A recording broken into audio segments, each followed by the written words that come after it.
Sir usually ಪ್ರಧಾನಿ ನರೇಂದ್ರ ಮೋದಿ ಅವ್ರ ಹೆಂಗೆ ಅಂತಂದ್ರೆ ಯಾವಾಗ್ಲೂ ಕೂಡ ನೀವು ತಾಳ್ಮೆಯಿಂದಿರಿ, ಮುಂದೊಂದ್ ದಿನ ಎಲ್ಲದೂ ಸರಿ ಹೋಗುತ್ತೆ, ಬಗೆಹರಿಸೋಣ, ನಾವೆಲ್ಲರೂ ಸೇರ್ಕೊಂಡು ಬಗೆಹರಿಸೋಣ, ಈ ರೀತಿ ಮಾತನ್ನ ಹೇಳ್ತಿದ್ದಂತವ್ರು ಸಡನ್ ಆಗಿ ಬಂದು ಕೋವಿಡ್ ಟೈಮ್ ಗೈಡ್ ಲೈನ್ಸ್ ನ ನೀವು ಫಾಲೋ ಮಾಡಿ ಅಂತ ಹೇಳ್ತಿದ್ದಾರೆ ಅಂದ್ರೆ ಮುಂದೆ ಏನಾದ್ರೂ ಅನಾಹುತ ಕಾದಿದ್ಯಾ ನಮ್ಗೆ ಅಂತ ಜನರು ಯೋಚನೆ ಮಾಡ್ತಿರುವಂತದ್ದು. ಸೊ ಇದಕ್ಕೆ ಏನ್ ಹೇಳ್ತೀರಾ?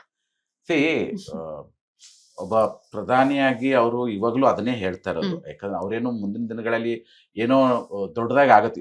ವೆರಿ ಓಪನ್ ಇದಿದೆ. ಏನಂತಂದ್ರೆ ಬರೋ ದಿನಗಳಲ್ಲಿ ಪೆಟ್ರೋಲ್ ಬೆಲೆ ಇವಾಗ $60 ಪರ್ ಬ್ಯಾರಲ್ ಇರುವಂತದ್ದು ಇವತ್ತು $120 ಹೋದ್ರೆ ಏನಾಗುತ್ತೆ? ಈ ಸಪೋಸ್ ನಿಮ್ಮ ಎಕ್ಸಾಂಪಲ್ ನಾನು ಸಿಂಪಲ್ ಆಗಿ ಹೇಳ್ತೀನಿ. ಇವಾಗ ನಿಮ್ಮ ಮನೆಯಲ್ಲಿ ಒಂದು ಅಮೌಂಟ್ ಇದೆ, ಒಂದು ಇನ್ಕಮ್ ಇದೆ ನಿಮ್ಗೆ. ಆ ಇನ್ಕಮ್ಗೆ ತಕ್ಕಂಗೆ ನೀವು ಅದನ್ನ ಮ್ಯಾನೇಜ್ ಮಾಡ್ಕೊಂಡು ಬಜೆಟ್ ಮಾಡ್ಕೊಂಡು ಖರ್ಚು ಮಾಡ್ತಾ ಇರ್ತೀರಾ. ಸಡನ್ಲಿ ಆಗಿ ನಿಮ್ ಇನ್ಕಮ್ ಅಷ್ಟೇ ಇದೆ, ಖರ್ಚು ಡಬಲ್ ಆಗೋಯ್ತು, ಇಂಪ್ಯಾಕ್ಟ್ ಬೀಳುತ್ತಾನೆ. ಅವಾಗ ನಿಮ್ ಮನೆಗೆ ಹಿರಿಯರು ಏನ್ ಹೇಳ್ತಾರೆ? ನೋಡ್ಕೊಂಡು ಖರ್ಚು ಮಾಡಿ, ಏನ್ ಬೇಕು ಅದನ್ನ ಮಾತ್ರ ತಗೊಳ್ಳಿ, ಬೇಡದರ ಮುಂದಕ್ಕೆ ಹಾಕಿ, ಇದು ಹೇಳ್ತಾ ಇರ್ತಾನೆ. ಅದೇ ಅವ್ರು ಹೇಳ್ತಾ ಇರೋದು. ಬಟ್ ಮೋದಿ ಅವ್ರು ಹೇಳಿದ ತಕ್ಷಣ ಏನೋ ಆಗ್ತದೆ, ಏನು ಆಗ್ತಾ ಇಲ್ಲ. ಅವ್ರು ಹೇಳ್ತಾ ಇರೋದೇನಂದ್ರೆ ಯಾವ್ದು ನೀಡ್ ಇದೆ, ನೆಸೆಸಿಟಿ. ಚಿನ್ನ ಇರ್ದೇ ಇದ್ರೆ ಬದುಕಕ್ಕಾಗಲ್ಲ, ಖಂಡಿತ ಬದುಕಬಹುದು. ಹೌದು, ಕರೆಕ್ಟ್ ಅಲ್ವಾ? ಚಿನ್ನದಿಂದ ಚಿನ್ನ ಇಲ್ಲ ಅಂದ್ರೆ ನಾವ್ ಯಾರು ಬದುಕಕ್ ಅದೇನು ನೀಡ್ ಅಲ್ಲ, ಅದು ವಾಂಟ್. ಎಲ್ಲರಿಗೂ ಆಸೆ ಇದೆ ಚಿನ್ನ ಇಟ್ಕೋಬೇಕು, ಅದು ಇಲ್ದೇ ಇದ್ರೆ ಜೀವನ ಮಾಡಕ್ಕಾಗಲ್ಲ, ಖಂಡಿತ ಇಲ್ಲ. ಬಟ್ ಪೆಟ್ರೋಲ್ ಬೇಕೇ ಬೇಕು. ಆದ್ರೆ ಯಾವ್ದಕ್ ಬೇಕು? ಟ್ರಾನ್ಸ್ಪೋರ್ಟೇಷನ್ ಇರುವಂತ, ಕಂಪಲ್ಸರಿ ಇರುವಂತ ಕೆಲವೊಂದು ನೆಸೆಸಿಟಿಗಳಿಗೆ ಪೆಟ್ರೋಲ್ ಬೇಕು.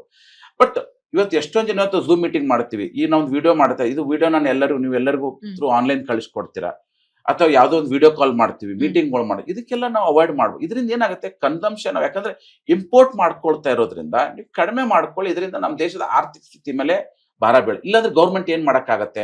ಈಗ ನೋಡಿ, ಇದನ್ನ ಮಾಡಕ್ಕಾಗಲ್ಲ ಅಂದ್ರೆ ಗೌರ್ಮೆಂಟ್ ಟ್ಯಾಕ್ಸ್ ಜಾಸ್ತಿ ಮಾಡ್ತಾರೆ. ಟ್ಯಾಕ್ಸ್ ಯಾರ ಮೇಲೆ ಜಾಸ್ತಿ? ನಮ್ಮ ಮೇಲೆ ಮಾಡ್ತಾರೆ. ಗೌರ್ಮೆಂಟ್ ಅಂದ್ರೆ ಏನು? ನಾವು ಕೊಡೋ ದುಡ್ಡಲ್ಲಿ ಅವ್ರು ರನ್ ಮಾಡ್ಬೇಕು. ದುಡ್ಡೇ ಇಲ್ಲ ಅಂದ್ರೆ ಅವ್ರು ಏನ್ ಮಾಡ್ತಾರೆ? ನೆಕ್ಸ್ಟ್ ಟ್ಯಾಕ್ಸ್ ಜಾಸ್ತಿ ತಗೊಂತಾರೆ. ಸೊ ನನ್ನ ಹತ್ರ ಇಸ್ಕೊಳ್ಳಾರ್ದು ಹಿಂಗ್ ಇಸ್ಕೊಂತಾರೆ. ಸೊ ಹಾಗಾಗಿ ಅದರಿಂದ ಏನಾಗ್ತದೆ? ಆ ತರ ಮಾಡೋದು ಬೇಡ. ನೀವು ಸ್ವಲ್ಪ ಜವಾಬ್ದಾರಿಯಾಗಿರ್ರಿ, ನಾವು ಎಷ್ಟಾಗ್ತಷ್ಟು ಮ್ಯಾನೇಜ್ ಮಾಡೋಣ, ನೋಡೋಣ ಅದ್ರ ಮೇಲೆ ಹೆಂಗ್ ಮ್ಯಾನೇಜ್ ಮಾಡಕ್ಕಾಗತ್ತೆ ಅನ್ನೋದು ಒಂದು ಕಳಕಳಿಯಾಗಿ ಕೇಳ್ಕೊಂಡಿದ್ದಾರೆ. ಇದನ್ನ ನಾವು ಯಾವ್ದೋ ತರ ಪೊಲಿಟಿಸೈಸ್ ಮಾಡ್ಕೊಂಡು ಏನೋ ಆಗೋಗ್ತಾ ಇದೆ ಕೊರೋನಾ ತರ ಅಂತ ನಾನು ಅನ್ಕೊಳ್ಳೋಂಥದ್ದಿಲ್ಲ. This is a very common thing what is suggesting.